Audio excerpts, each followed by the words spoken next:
Zimbabwe is allowing a free fall in its currency that it's no longer keen to defend and is instead working on a new exchange rate potentially backed by gold.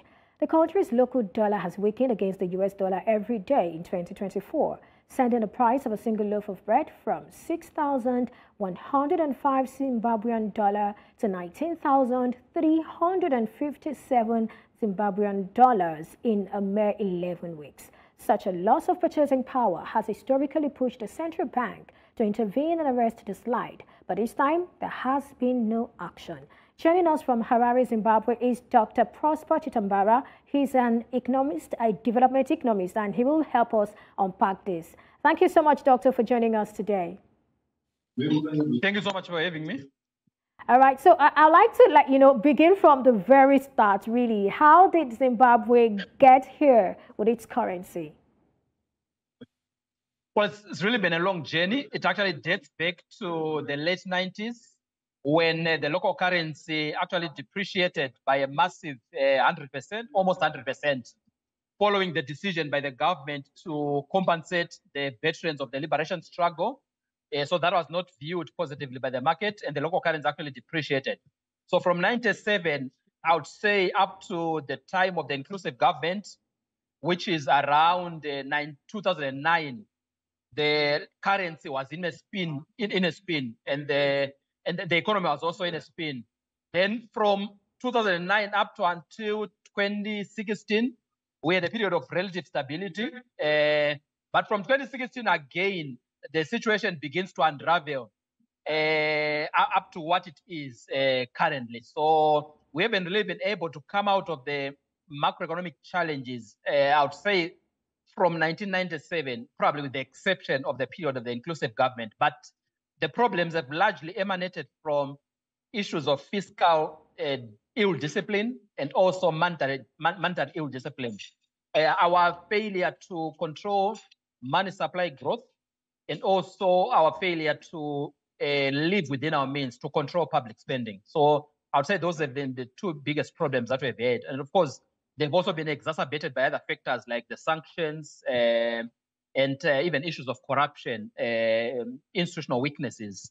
So there are a number of factors that have to be taken into account really to explain the state of the economy. But it's a combination of both internal factors and also external factors. All right, so talk to us. What did you make of the Apex Bank's decision to just let the exchange rate, remain as it is? Although we all know it's working on a new exchange rate as announced by the president, is that enough reason to ignore the hemorrhage you were saying?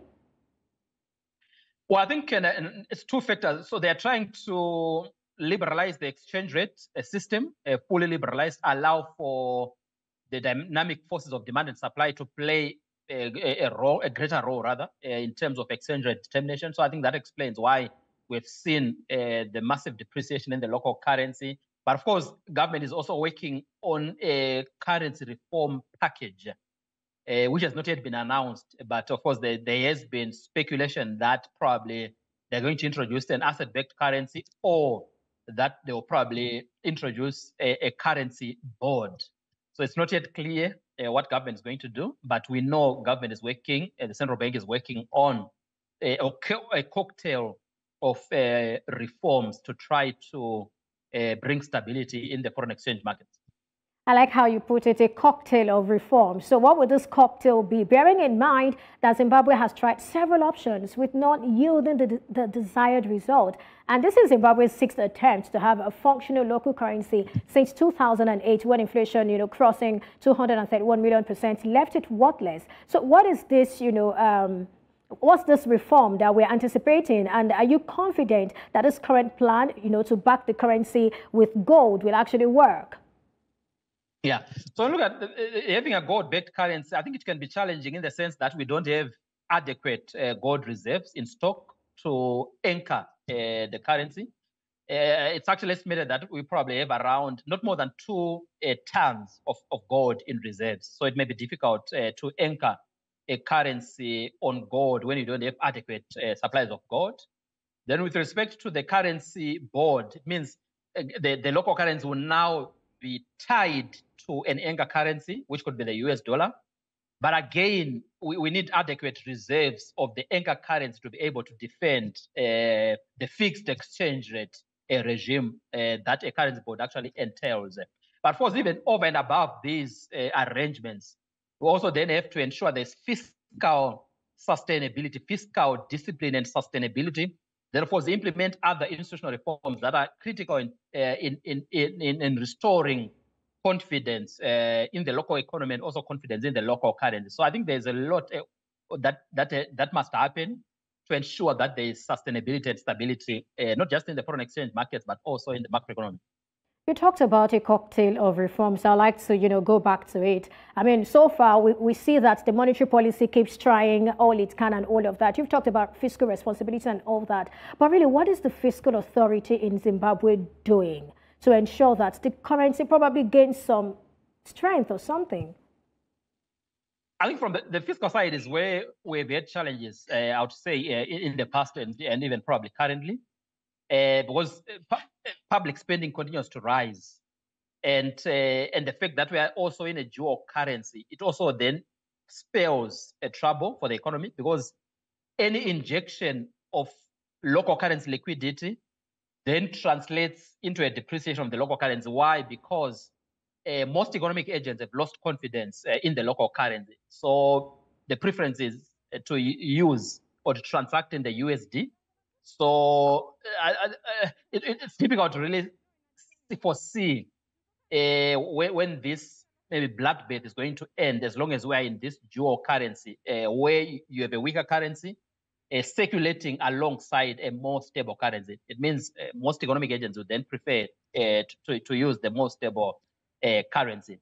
But I think as we begin to build a track record of implementing these reforms, I think there will eventually be a restoration of confidence in the local currency and also confidence in the local economy. I think it's a process that takes time. When you look at case studies of countries that have dollarized, the de-dollarization process has not been very easy. It has taken a bit of time, and I think that's what we are also experiencing as an economy. That restoration of confidence in the local currency, it's not yet there. So I think it's going to take a bit of time, a bit of implementation of these hard reforms. Then eventually, I think we'll get there. So how much longer do we have to wait for us to get there, if we can't just kick out the dollar? Well, it's not as easy as kicking out the dollar, because that could even worsen the very sensitive or volatile situation. It's also not about going. So there are two extremes currently that we can adopt. We can go for full dollarization, which the authorities, I don't think they are willing to go that route. Then we can go the other extreme of doing away with the US dollar altogether. So my view is that those two extremes may yield disastrous consequences for the economy.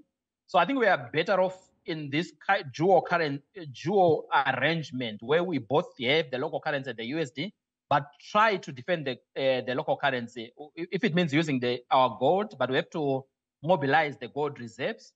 If it means going the route of the currency board, I've seen some countries have actually done well with the currency board. So we could go that route, but again, it may be painful. So countries that have adopted a currency board have quickly abolished that currency board. Why? Because of the strong budget constraints that it actually entails. So that may not be very palatable for government. The situation definitely is not enviable.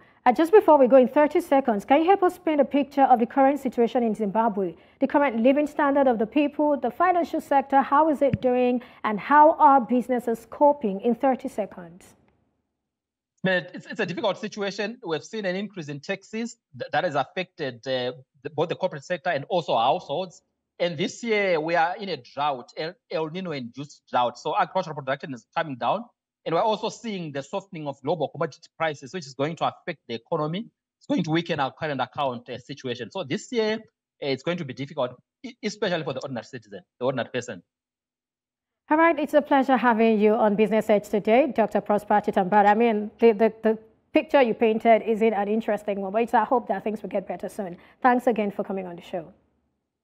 Thanks for having me.